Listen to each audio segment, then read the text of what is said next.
क्या आपने कभी यह सुना है कि भगवान किसी के पीछे भाग रहे हो? भगवान किसी से बात करना चाहते हो? भगवान किसी के साथ भोजन करना चाहते हो? कभी सुना है आपने? तो आज सुनिए ये प्रसंग। वृंदावन में रहते थे ऐसे व्यक्ति जिनके साथ भगवान भोजन करना चाहते थे। भगवान उनसे बात करना चाहते थे। ठाकुर जी जिनसे प्रेम करते थे।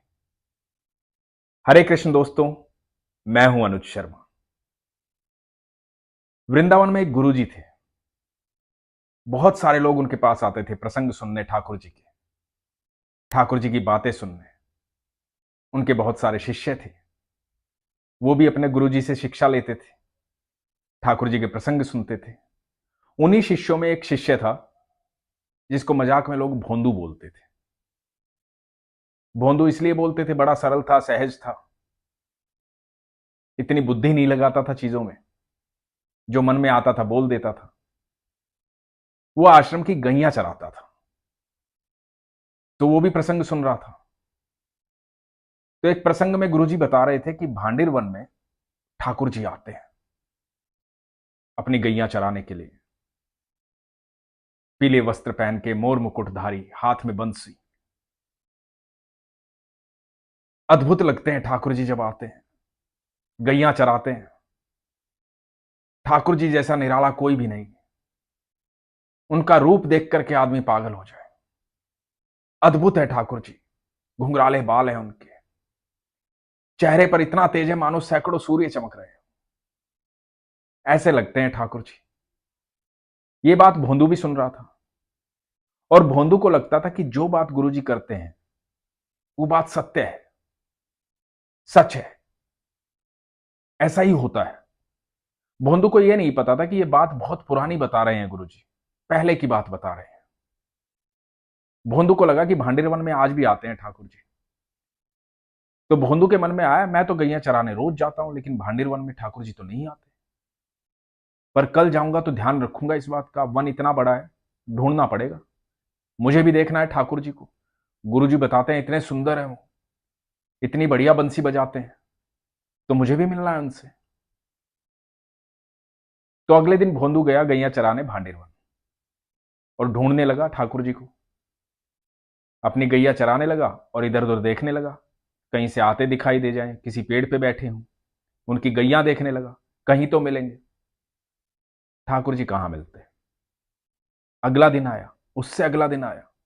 भोंदू को कई दिन हो गए ठाकुर जी को ढूंढते ढूंढते, भांडिर वन में भटकते भटकते। ठाकुर जी कहीं नहीं मिले। लेकिन गुरु जी की बात पर इतना अटूट विश्वास, मन में यही कि मिलेंगे जरूर। हो सकता है किसी कारणवश ना आए हो सकता है किसी और काम चले गए। अब ठाकुर जी हैं, बहुत लोग मिलने आते होंगे, तो नहीं आए होंगे यहां पर। तो ढूंढ रहा था, और अचानक से चंदन की महक आई। महक बढ़ती चली गई, गुलाब की महक आई। ऐसी महक जो कभी भी नहीं आई थी भोंदू को। और बहुत सारी गैयों का झुंड आ रहा था। भोंदू ने उस तरफ देखा, उस महक के साथ गैयों का झुंड आ रहा है, और गैयों के झुंड के बीच में मोर पंखधारी, बाके बिहारी, पीतांबरी पहने हुए, चेहरे पर मुस्कान, मोटी मोटी आंखें, घुंघराले बाल, कृष्ण कन्हैया चलते चले आ रहे हैं। गैयों के बीच में चलते चले आ रहे हैं। भोंदू स्तब्ध खड़ा है, देखता जा रहा है। ऐसा तेज कभी नहीं देखा था, ऐसी रोशनी कभी नहीं देखी थी। बस देखता जा रहा है। हवा में मोर पंख लहरा रहा है। ठुमकते ठुमकते ठाकुर जी आ रहे हैं। ऐसी मुस्कान कभी देखी ही नहीं, ऐसी आंखें कभी देखी ही नहीं। और ये स्तब्ध खड़ा है, सामने से ठाकुर जी आ गए, और ठाकुर जी आकर के भोंदू के सामने खड़े हो गए। भोंदू कुछ नहीं बोल पाया। ठाकुर जी मुस्कुरा रहे हैं। भोंदू को बोलते हैं, भोंदू। भोंदू बोलता है कि आप ठाकुर जी हैं ना, आप कृष्ण कन्हैया है ना। मेरे गुरुजी ने बताया था आप यहां आते हैं, इतने दिनों से आप ही को ढूंढ रहा हूं, आप वही है ना? ठाकुर जी मुस्कुराते हैं, कहते हैं हां मैं वही हूं। भोंदू बोलता है, अरे गुरुजी आपके बारे में बताते हैं, गुरुजी बताते हैं आप इतने सुंदर हैं, इतने सुंदर हैं। मैं सच बताऊं, जितना गुरुजी बताते हैं ना उससे तो कहीं ज्यादा सुंदर है आप जैसा सुंदर तो कोई हो ही नहीं सकता।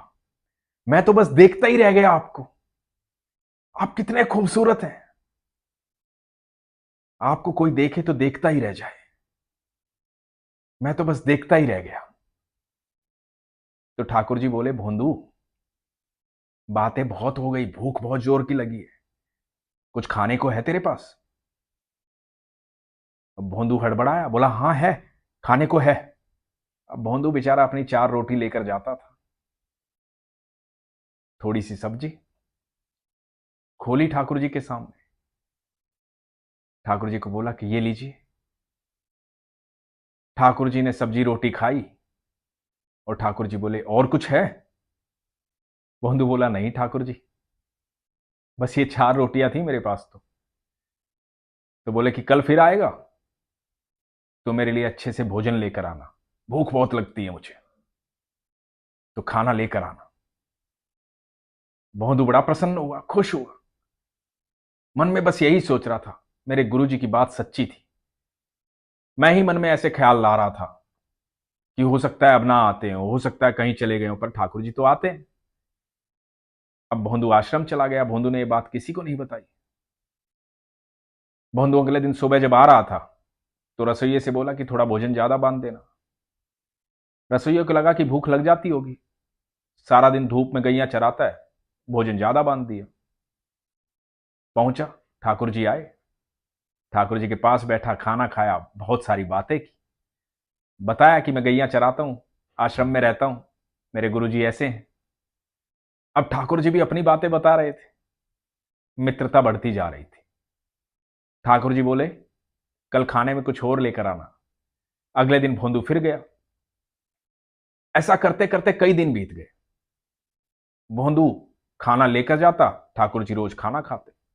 एक दिन रसोइये ने गुरुजी से शिकायत कर दी, कहा कि पता नहीं ये भोंदू को क्या हो गया, कई दिन से ज्यादा खाना लेकर जाता है, समझ में नहीं आ रही, ये कहीं खाना बांटता तो नहीं है, कहीं इतना खाना तो नहीं खाता था ये। तो गुरुजी ने भोंदू से पूछा, भोंदू आजकल तू बहुत खाना लेकर जाता है, क्या बात हुई, सब ठीक ठाक तो है या किसी और को देता है? भोंदू ने कहा, नहीं गुरुजी, वो आपने बताया था ना भांडीर वन में ठाकुर जी आते हैं, तो ठाकुर जी आते हैं मुझसे रोज मिलने, उनको खाना बहुत अच्छा लगता है यहां का, तो उनके लिए लेकर जाता हूं। तो गुरुजी ने कहा, क्या ठाकुर जी आते हैं? कौन ठाकुर जी? अरे गुरुजी आपने बताया था ना कन्हैया आते हैं, कृष्ण कन्हैया, मोरपंखधारी।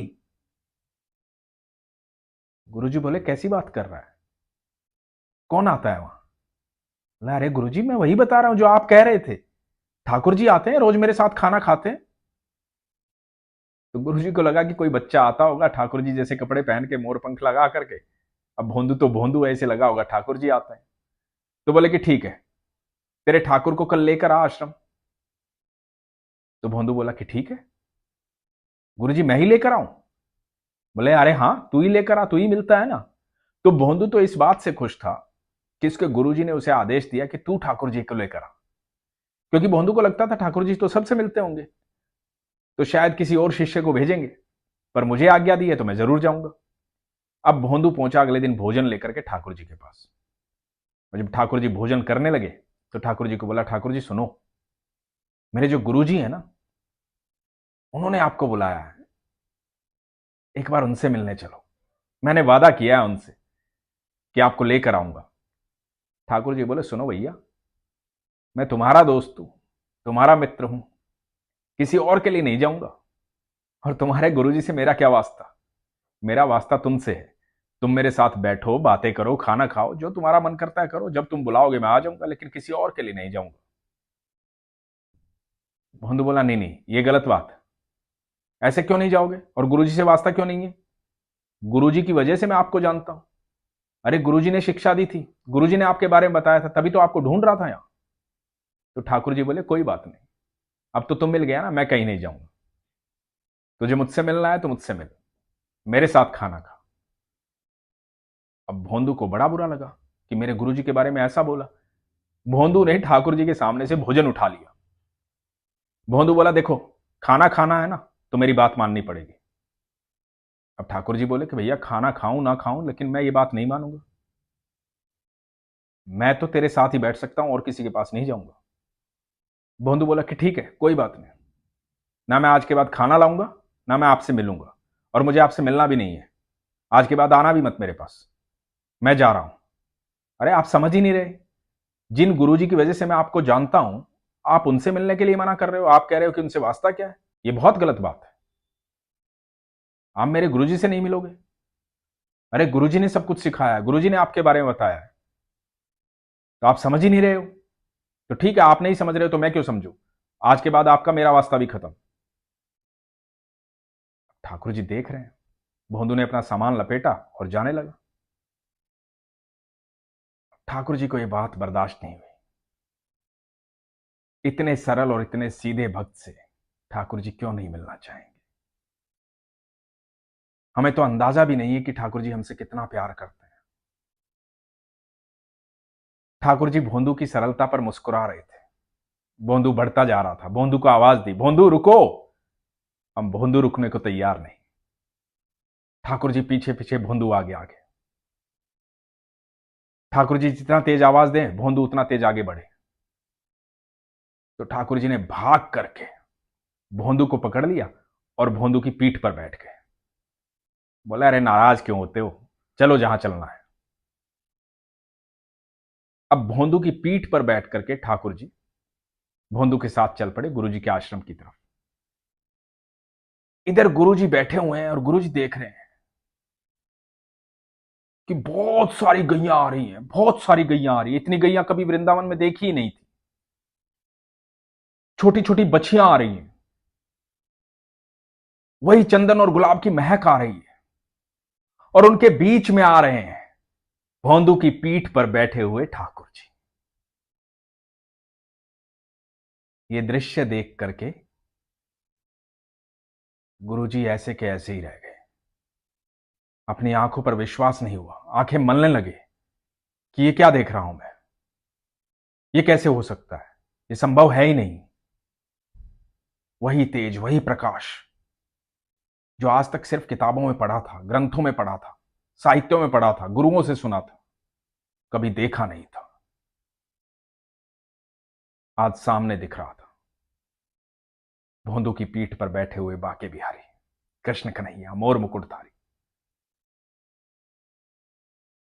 और गुरुजी देख रहे हैं, और देखते देखते गुरुजी निढाल हो जाते हैं, मूर्छित हो जाते हैं। ठाकुर जी को लेकर के भोंदू पहुंचता है गुरुजी के पास और आवाज देता है, गुरुजी उठो, ठाकुर जी आ गए हैं।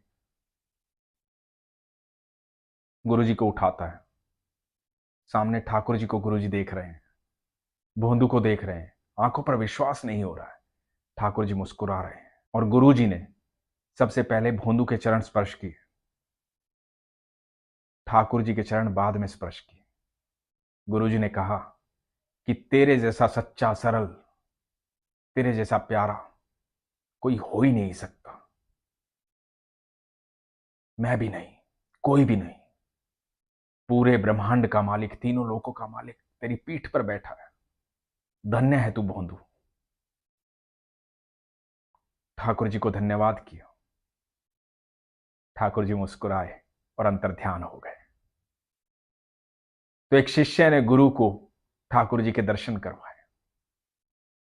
ये सिर्फ सरलता की बात है, सहजता की बात है। भगवान को किसी की भी चालाकी पसंद नहीं है। हम भले ही कितनी बातें करें, कितना भी अपने आप को समझदार समझें, कुछ भी कहें, लेकिन ईश्वर को सिर्फ सरलता पसंद है, सिर्फ सहजता पसंद है। कभी भी आप सच्चे दिल से, सरलता से, निस्वार्थ भाव से ईश्वर को याद करोगे, ईश्वर आपसे मिलने जरूर आएंगे, क्योंकि वो हमसे कभी दूर नहीं होते। मैं हमेशा एक ही बात कहता हूं, ठाकुर जी ने कहा है कि मैं हर समय तुम्हारे साथ रहता हूं, साक्षी भाव में।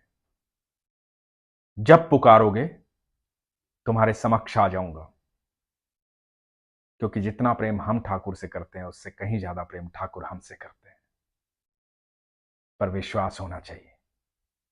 इसलिए हमेशा कहता हूं, अपने विश्वास को मजबूत रखिए, अपना ख्याल रखिए। हरे कृष्ण।